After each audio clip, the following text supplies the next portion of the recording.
Hey there and welcome back to the channel. It's Bryson with Dimes for Dollars here, and in today's hunt we have a silver hunt. We have a whole bag of US silver back there, as well as a small bag of foreign silver. A bunch of different countries in there, and I'm really excited to get through it and see what we got. There's a whole bunch of stuff. So without further ado, let's get right into it. I'll sort out all the US stuff by type and denomination, and then we'll sort out all the foreign stuff by country. We're back now after sorting it all out, and we got a lot of variety today in both the US and foreign coins. So let's go ahead and get started with the US. We have a stack of Barber dimes, a couple Mercury dimes, a couple Barber quarters, and a good stack of Standing Liberty quarters, most of which are dateless, but I think there were one or two that had dates in there. We had some Barber half dollars, Walking Liberty half dollars, and one proof half dollar, which is a little circulated, but it's a James Madison proof. Really cool coin, 1993. We also got two Morgan dollars, an 1896 out of San Francisco, and a 1921 San Francisco. Moving on now to the foreigns, I went ahead and alphabetized them because we have a really nice variety. So starting with A, we have Australia. We have a 1911 sixpence, along with a 1 florin from 1943, and I think this one's really neat. It actually has an S mint mark. It was made in San Francisco. So I think that's a really neat piece of history. World War II era silver coin. It's pretty neat. Up next we have Great Britain. We have a 1 florin from 1921, a 1 shilling from 1918, and a whole bunch of 3 pences. We even had one really old one. In fact, the oldest coin of the hunt today. It's this foreign coin, and it's really worn out. It's a 1842 4 pence. Really cool coin there. Not a whole lot of detail left though, but that is a very old coin. We also had one coin from Colombia. This one's in pretty rough shape too, but here it is. If we can get it to focus, it's 10 cents, and I believe it was from 1914. Really worn out coin, but really cool to have another foreign coin. We also have some Canadian ones. We have a quarter, a couple dimes, and a 5-cent silvered from 1900. Up next we have one really interesting one. It's a hexagon coin, and I did a lot of research on this to find out what it is. It's actually a Egypt piastre, if I'm saying it right. I'm not sure, but it's really cool. I believe it's 50% silver, and the date is 1944. Really cool coin there. Up next we have our one and only French coin. And this one's from 1904. So a nice older coin. It has a mint mark down below, similar to the Barber dimes. I believe that's an R. So let me know in the comments if you know what that's from. I forget, but a really cool coin too. After that we have one here, which I found out is not silver, but still it's really old, so definitely a cool one. It's 1894, and it's from Greece.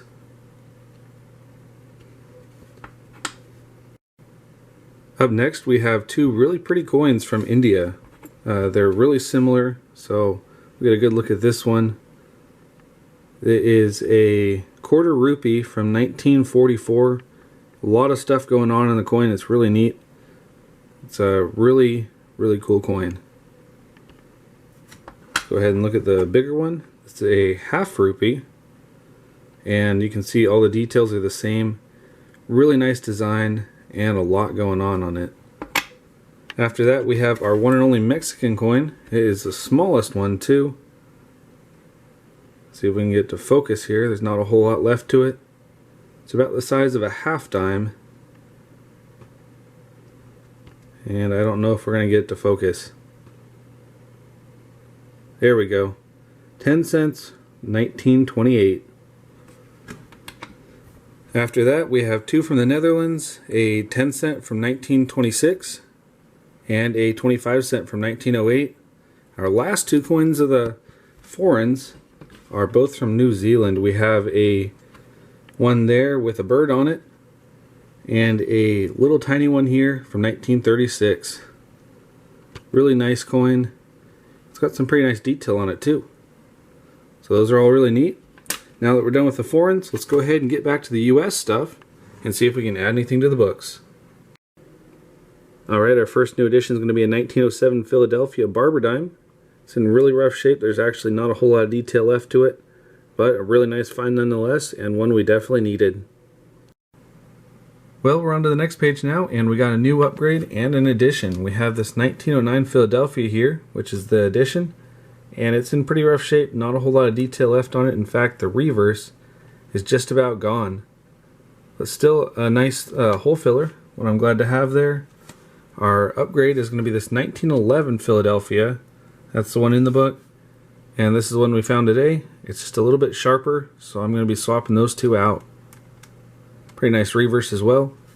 We did get 4 other ones which weren't going to upgrade or be new additions in either of their books. We have a 1910 Philadelphia, 1916 Philadelphia, and 2 Mercury dimes which are both 1916. One from Philadelphia and one from San Francisco. Up next, we have the Barber Quarters.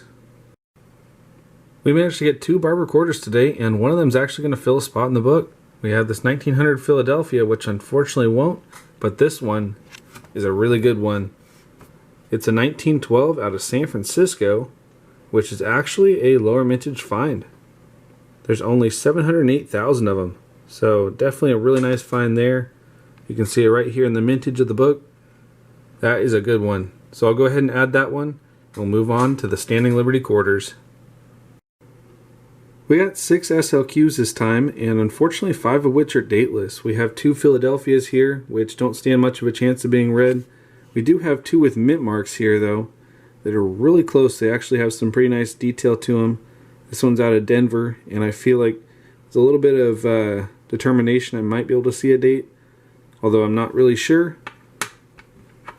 And as for this San Francisco one, it is in really nice shape.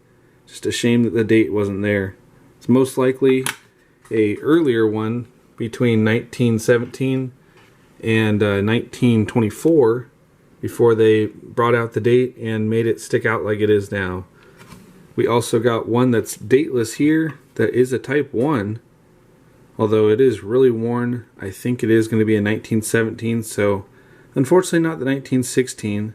Let me know if you think otherwise. Of course, that would be really cool if it was, but I'm going to call it a 1917 for now. Our last find, though, is actually going to fill a spot. We have a 1930 San Francisco here. Really rough shape, but I was just able to make out the 1930 on the back of it, and that's definitely a San Francisco mint mark. So new addition there, which I'm always glad to have. Let's move on to the halves. Alright, we're starting off with the Barber halves, and both of them are going to fill a spot in the book. In fact, this 1897 Philadelphia is going to be the first edition for this first page here. So that's a really good feeling to finally have something on the board. That is a nice coin as well. Let's move on to the next one. Alright, and here we have our other edition, the 1900 from New Orleans. It has a decent chunk missing out of the side, but it's still a really nice coin, and it's definitely going to fill a spot as well. Neither of these are key dates or anything super rare, but still really nice finds, and I'm glad to fill out some more spots in the Barber book. Up next, we have the Walking Liberty halves. We got 3 Walking Liberties today, and they're all pretty nice dates. We have a 1947 Philadelphia here, which is in really nice shape, but unfortunately it's not going to be a hole filler, and it's not going to upgrade the nice one we already have in the book. We also have a 1917 from San Francisco here, which is a date I don't see too often. And it's a really nice find, 5.6 million minted, but we already have one in the book, so unfortunately that's not going to be an upgrader or a new edition as well. Our one new edition, though, is a 1934 Denver. Not rare by any means, only 2.4 million minted though, so definitely not something you'll come across every day. So I'm definitely glad to finally fill that one out in the book. We're getting to the point where it's really hard to find new editions. As you can see, we only have 4 holes left on this page, and they're all pretty low. Just about 1 million or less. These ones are in the thousands. We also have 2 on this page, and they're both really hard ones to come by too. We only have 1 hole in the other one. That's the 1938 Denver, which is pretty much the hardest one to find in that book. So hopefully one of those days we'll find one of these ones. But until then, I'm glad to have this one. Makes me happy to fill one more hole in the book. Now let's move on to the Morgans. Our last 2 coins of the day are going to be this 1896 from San Francisco and this 1921 from San Francisco as well. This 21 San Francisco is in really nice shape. It has some really nice detail to it. And the reverse is looking pretty nice too. I'm glad to have finally found one because we need that one for the book. As for this 1896 San Francisco though, unfortunately we have a better one in the book. It is a really nice find though, because according to Redbook, a VF20, let's see if we can find it here, puts it at $75. So definitely a really nice find. I don't know if this is a VF20 for sure, but definitely a lower mintage coin, only 5 million of them. So that's a score as far as I'm concerned, and I'm definitely glad to have it.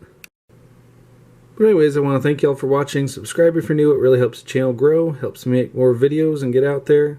And until next time, happy hunting, and thanks for watching.